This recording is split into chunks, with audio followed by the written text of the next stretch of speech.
For Tarmac Rally, I have 2 cars. Seems like a weird thing to do to have 2 cars, but I have 2 cars for safety, because if I crash one, then I've got another one to drive.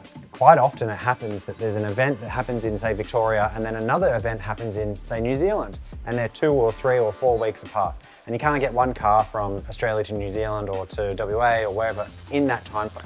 So I purchased a second one. So I've got the 05 STI Betsy, which we've talked about, and I'll go through that car today. And we've got the 06 STI named as Toshi, named Toshi by its previous owner, and came on a keyring and it said Toshi, so we call it Toshi. They're both silver, they're both STIs, one's an 05, one's an 06, so Blow Eye and a Hawkeye, as they're known colloquially. Very different cars, but very, very similar. So we're running basically the same suspension, we're running the same sway bars, we run pretty well the same diff setups in them. They both run 6 speeds, they've got the same seats, the same everything, which again, we'll go through and we'll have a bit of a look at them together and get an understanding of them. They're pretty simple cars. Subaru really weren't very modern in the way they do stuff, so there's no traction control, there's a center diff controller, which again, we'll go through them. Both the cars are a little bit different in the way they're set up. One uses a MAP DCC, the other one uses a Motec diff controller. Obviously the technology difference between the 2 of them, one's drive-by-wire, one's a cable throttle, all that sort of stuff. I also have a sequential gearbox, a modern rally style sequential gearbox that goes in and out of the cars depending on what's going on. This year, however, we're going to be putting the sequential gearbox permanently into Toshi, setting up with the drive-by-wire, we're going to set up auto down blip and a few other bits and pieces. We anticipate that this is going to make my life easier, less clutching. It should make us a bit quicker as well. The key thing for today is that we're going to be, like I said, we're taking Betsy out to Ichiban and we're going to go through that car. Now, the 05 STI was my first rally car. I built it, I put the cage in it, I did the suspension, everything that's in that car I took from a road car to the rally car, I guess, of what it is today. It was a bit of a journey. It started 2020, I think. I bought that car beginning of COVID for an absolute ripper deal. It still has the engine in it that we bought it with, the EJ207 that was in the car at the time. It was built by Michael South. It's a relatively simple car. It's a 2-litre, it's got a factory location turbocharger, it runs a Blausch 1.5, old generation turbo. The car itself has quite an extensive roll cage. Got the nose of the diff tied into the roll cage through a down bolt. We get rid of the mustache bar and stuff out of the bottom of the car. It's got heavily welded foot supports. It's got intrusion bars. It's got everything that you need to do. It's a national dirt rally spec roll cage, Motorsport Australia approved, all the normal stuff. We went through a massive journey last year as well. So we also got the cars, both of them, at the same time, rally regoed in New South Wales. That was a journey. We're going to be doing rally rego again this year on the gravel car. I'm not going to give too much away about how difficult it is to become rally registered. It is very hard, but we'll make an episode later, or a series of episodes, because it's not going to be very quick to do, of getting a car rally regoed and the paperwork and stuff that's involved in that, and the challenges of dealing with people like Motorsport Australia who aren't the easiest in the world to deal with.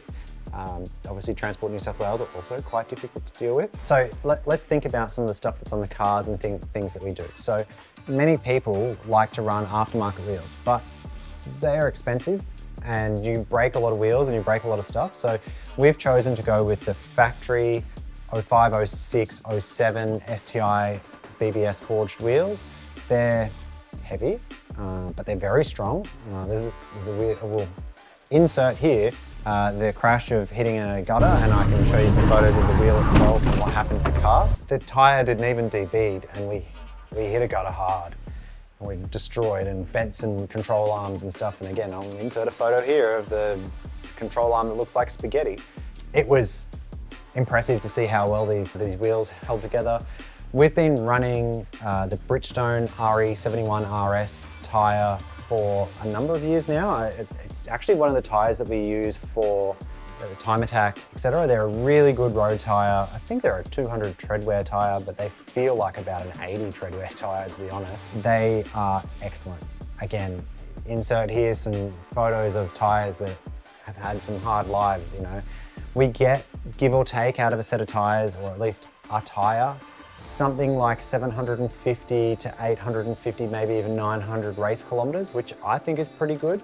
You need to treat them fairly well to get there. I guess moving from wheels and tires, the next thing that we are really sensitive about is brakes. Now, in the class that we run, we try and keep factory brakes. So we run the factory Brembos on the car, and four-pot fronts, yeah, they're four-pot fronts and two-pot rears. So in the front, we run performance friction rotors, two-piece rotors with an endless brake pad. So we used to run the MX72s or 73s, I can't remember the number exactly. Excellent brake pad. If you're going to be joining motorsport, or you want to get a really good pad that you can run on your car on the street and on the track, MX72s, they're the way. We've recently changed from them to a more circuit sort of compound. So the ME20s and ME22 is the current compound that we're running by Endless. They're cheaper than the MX72s. They're great. They work at a higher temperature as well. They don't have as much bite at the beginning, so you need a good couple of brake uses before they come on. But honestly, just don't overcook the first two corners and you'll be fine. Okay, so once we go from there, then we go to suspension. Suspension in the STI from factory is actually very good. Like it's a really well set up car. McPherson strut front and rear, really good geometry, reasonably speaking for an all-wheel drive car, as best as you can. You know, it's not going to be as good as, say, some of the BMWs that are above me here or over here, that have really good caster and, you know, can do really good control in the front of those cars, simply because there's no drive shafts driving those wheels. But for an all-wheel drive car from the generation, it's really quite good. We're running Shockworks coilovers in all of the cars now. Even this one has Shockworks, that one has Shockworks. I know that one's got BCs, Shockworks, you know, KWs, but it doesn't matter, all the same. Just simply because it's an Australian brand, they've got really good service. Chris from Shockworks is excellent, easy to get a hold of. Pick up the phone, he'll answer the phone and help you. So we're using their suspension. They're actually building us a custom new set of shocks and coilovers for the 2026 season for the Tarmac cars. We're going to be going to an external reservoir canister setup. We've been having a little bit of issues on some of the really long stages and the very bumpy stuff in New Zealand, where the shock absorber overheats. The oil inside of them overheats, and you start to lose the bump and rebound feel, and the car starts to get really jiggly and very unsafe. So we spoke to Chris before Christmas, and he's aware of what we want to do. So he's on the case of building some of them for us. Once we go from suspension, look, then really it's just about the engine and the peripheral stuff for that. Now, having done super sprinting for some time and driven in the WRX club here in New South Wales and in Queensland for the last 10 or 15 years or so, we've learnt that there's two really key things that you need to do to a Subaru engine. Get fuel to them, keep oil to them. If you can keep those two things going, when you're going G-forces around corners and we keep oil to the engine, we have no oil starvation, and we don't do a bottom end. So the horrendous rod knock that everyone talks about, or the bottom end knock that happens to these cars, mostly is due to oil starvation. So we put big sumps on them, we put baffle plates, we do all the right bits and pieces for that. The next one is fuel. They don't like to be starved of fuel, they need lots of fuel, it's a turbocharged car. So we run a separate set of Dash 8 AN lines from the tank to the engine. It's literally the easiest way to get lots of fuel to them. You replace all the hard lines with it, it's super simple to do. Both the cars have them. And then we run I guess you call them fuel surge tanks. In Betsy, it's in the boot. In Toshi, it's under the bonnet. Just different setups for the same thing. They hold a couple of litres of fuel, and that's for when you go around a corner, because they're a saddle tank in the back of the car, which means that they have a hump in the middle of them to go over the drive shaft or diff or whatever. That when you go around a corner and all the fuel goes into one side of it, that you've still got the canister or the surge tank having a couple of litres of fuel, which can keep the car running for the fuel to come and balance back out between the two of them. There's probably some excellent videos on YouTube of how this all works, and definitely I'll try and link some videos to this in the description below of some of these more technical videos and how they work.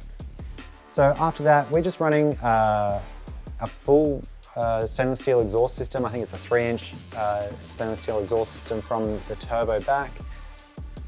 Look, it's just a tried and true simple format. I guess our only issue is that the bottom end of the dump pipe is quite low and we hit it quite a lot. So we're going to have to look at this year cutting and shutting it and moving it up so that we hit it less, because it's flattened out a section of it.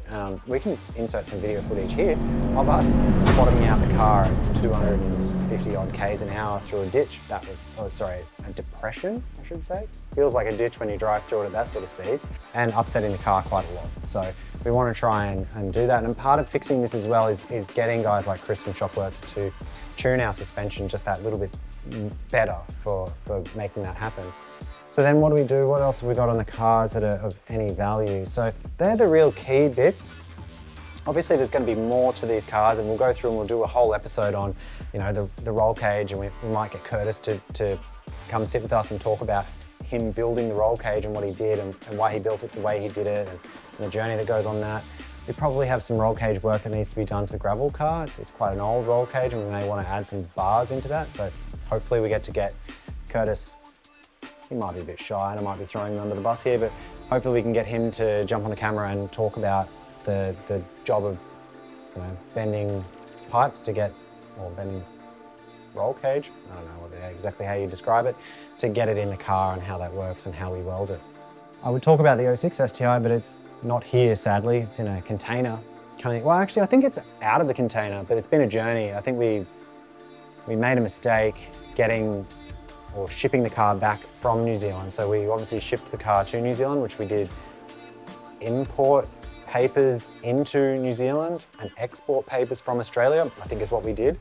And then we misunderstood the forms coming back into Australia and didn't realise that we need to re-import it back into Australia. You say it out loud, it seems very obvious that that is what we were meant to do. Probably should have known that, but I didn't know that. And we didn't do the right paperwork to get it back in. So it's been sitting at the port, I think in Melbourne now, for probably like 4 or 5 weeks, waiting for us to get the paperwork done and the government to approve it. And being Christmas time, the government doesn't want to approve our paperwork. They want to sit on it. So hopefully, I think this week it was meant to get released, Toshi was meant to get released from customs and get shipped back to Ichiban, and then we can go through that car and talk about what it had. Now, I didn't build that car, that was a purchased car, but we've done some modifications to it to get it to be up to speed. We're going to be replacing the ECU and a whole bunch of other bits and pieces, but that's for a later episode.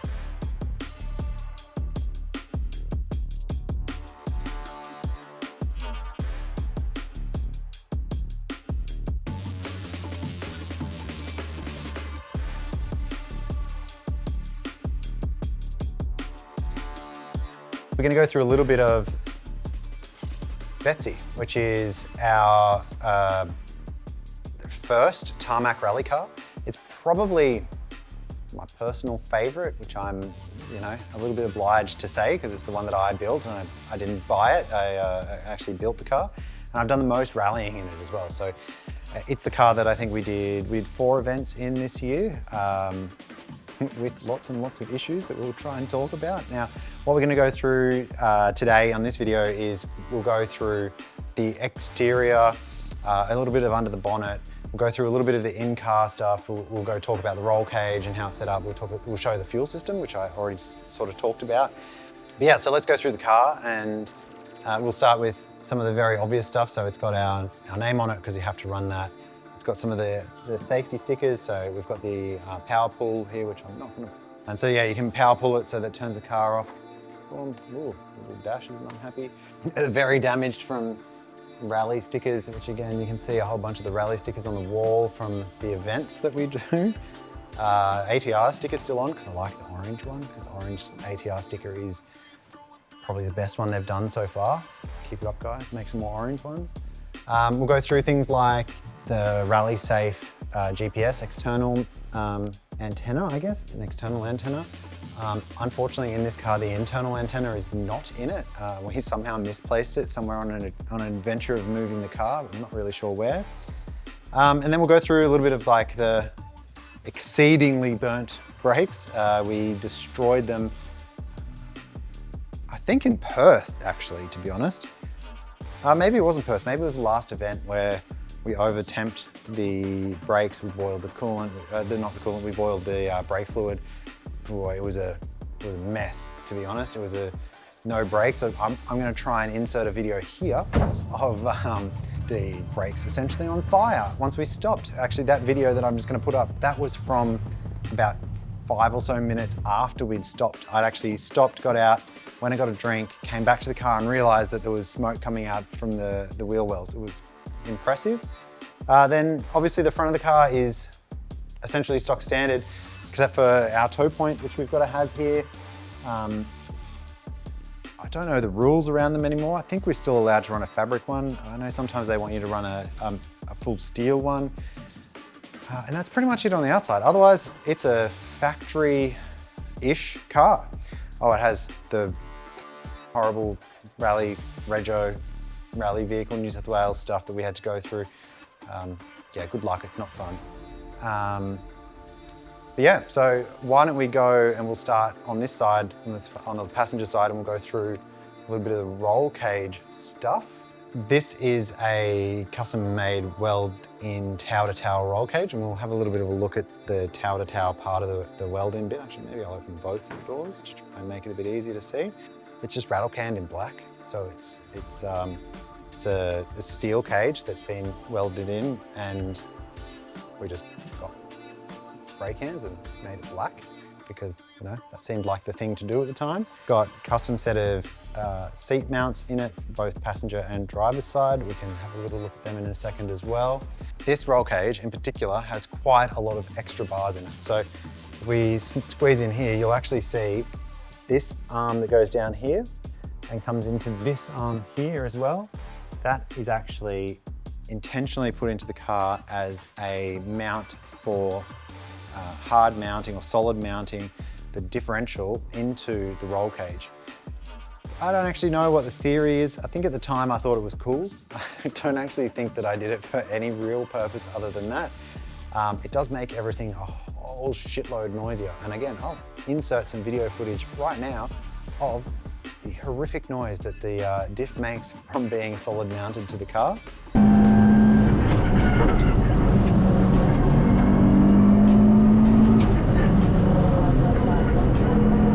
Crossbar, we've put an X into it, so you'll notice there's X through the hoop, X in the roof here, there's an X in the back here. I was feeling a little bit paranoid when I first got this roll cage built. I thought maybe I would have some problems and maybe I would not want to try and see if I'm going to die. I think that's pretty much it when it comes to roll cage. The center is, the inside of the car is a little bit interesting, and we might cut to another clip in a second and jump in the car and we'll talk about the very simple setup that we've put inside the car. So here we are inside the car now. Less exciting than it looks, but it is what it is. So from a factory Subaru, we pretty well mount the seats in exactly this factory location. Now, this car in particular, which we'll show you in a second, has a custom set of welded in seat brackets. We did it for two reasons. We did it to tie the tunnel into the sills. It gives us a bit more rigidity in the lower part of the chassis. It also gives us a nice flat plane to mount the seats onto because they use a flat plane. Now we run an RPM full halo seat these are sold by Revolution Race Gear here in Sydney and Australia, that they sell these seats. These are my favorite. So all of my race cars have these RPM halo seats in them.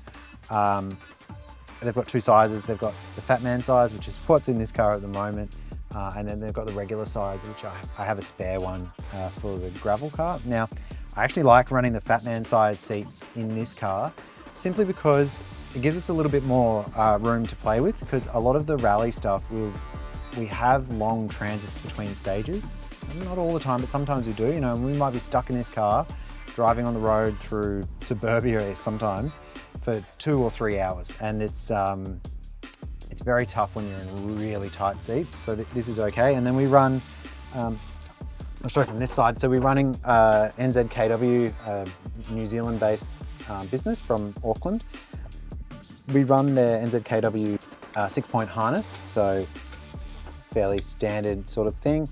Just a normal FIA approved 6-point harness with a quick release on them. It runs a standard 6-speed H-pattern gearbox.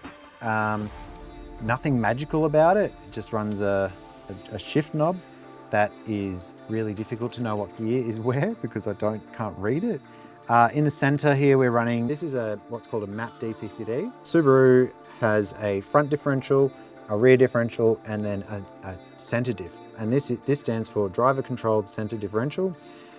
We have a whole bunch of mapping and settings on it. So depending on what's going on, the car is off, so I can't actually change the settings without seeing it. But we've got automatic and then 1 through 4 different maps on it. Generally speaking, we run it fairly neutral, so as close to 50-50 power distribution or torque distribution between the front and the rear.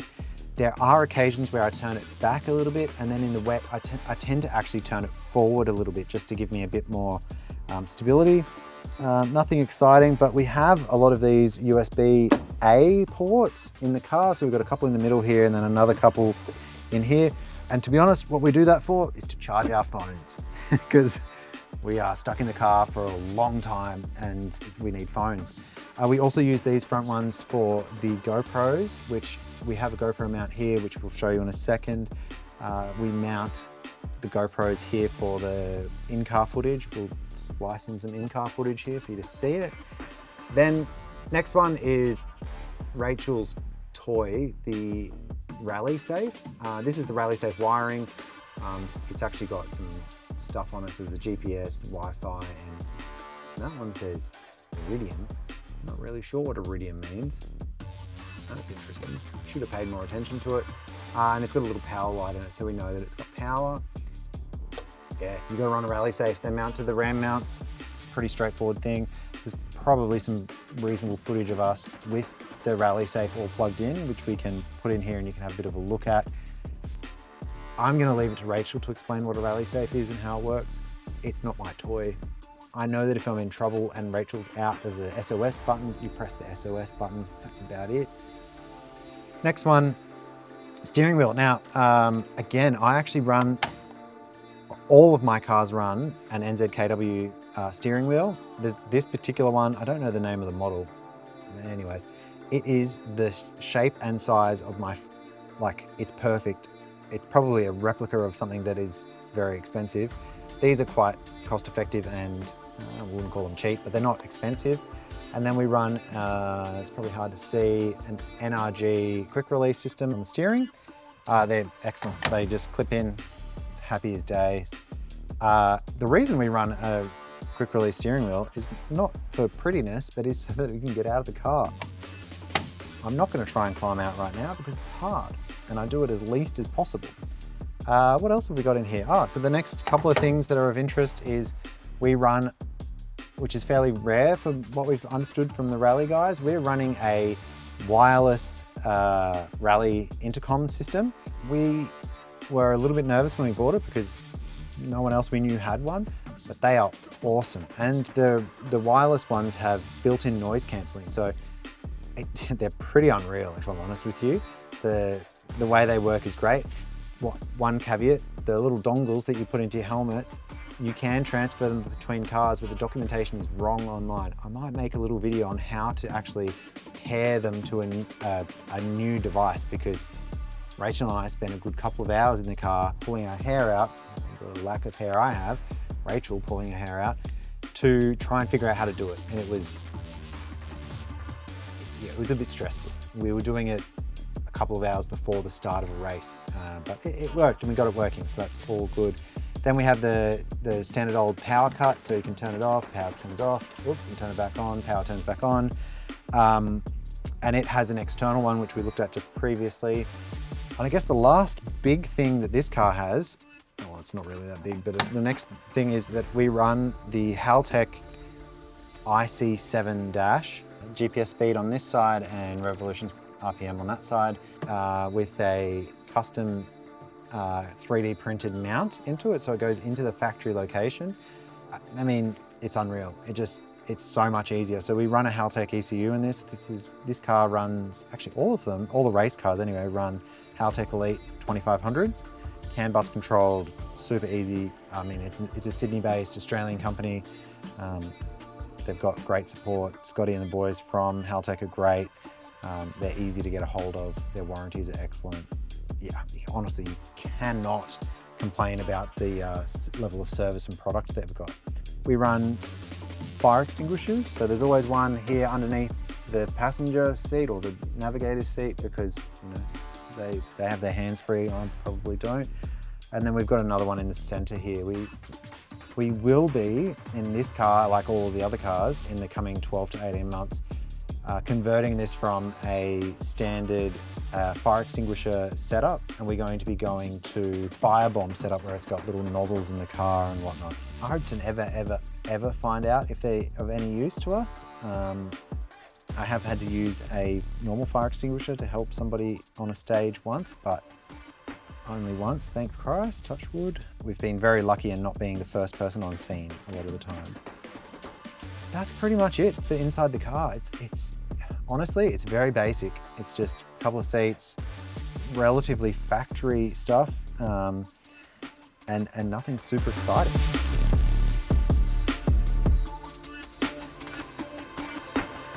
Today, we are going to go visit our friends out at Ichiban, Adam and Scott. We're going to go through getting Betsy, which is my 05 STI back behind us. Betsy's getting a new engine.